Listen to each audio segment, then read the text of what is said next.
Babusar road पर बादल फटने से तबाही, 4 सैयाह जाँ बहक, 15 लापता। गिलगित बाल्तिस्तान बाबूसर रोड पर 21 जुलाई 2025 को शदीद बादल फटने के बाइस अचानक सैलाबी सूरत-ए-हाल ने क़यामत ढा दी। हादसे में 4 सैयाह जाँ बहक हो गए जबकि 15 अफराद ताहाल लापता हैं। महकमाए मौसमियात और मकामी हुक्काम के मुताबिक बादल फटने से 7 से 8 किलोमीटर के इलाके में शदीद तबाही फैल गई। सैलाबी रीले में 8 से 10 गाड़ियां बह गईं या फंस गईं, जिनमें सियाहती और मकामी ट्रैफिक शामिल है। बाबूसर रोड और कराकर्म हाईवे पर 14 से 15 मकामात पर भारी मलबा और चट्टानें गिरने के बाइस सड़कें मुकम्मल तौर पर बंद हो चुकी हैं, जिसके नतीजे में सैकड़ों सैयाह फंस गए। मकामी अफराद और रेस्क्यू इदारे इमदादी कामों में मसरूफ़ हैं। मुतअद्दिद इलाकों में बिजली और मवासलाती निज़ाम बुरी तरह मुतासिर हुआ है।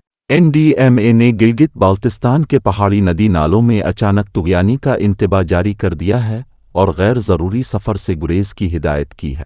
महकमा मौसमियात का कहना है कि मुल्क में एक नया मानसून सिस्टम फ़ाल हो चुका है, जिससे 25 जुलाई तक मज़ीद बादल फटने और लैंड स्लाइडिंग का ख़तरा बरकरार है।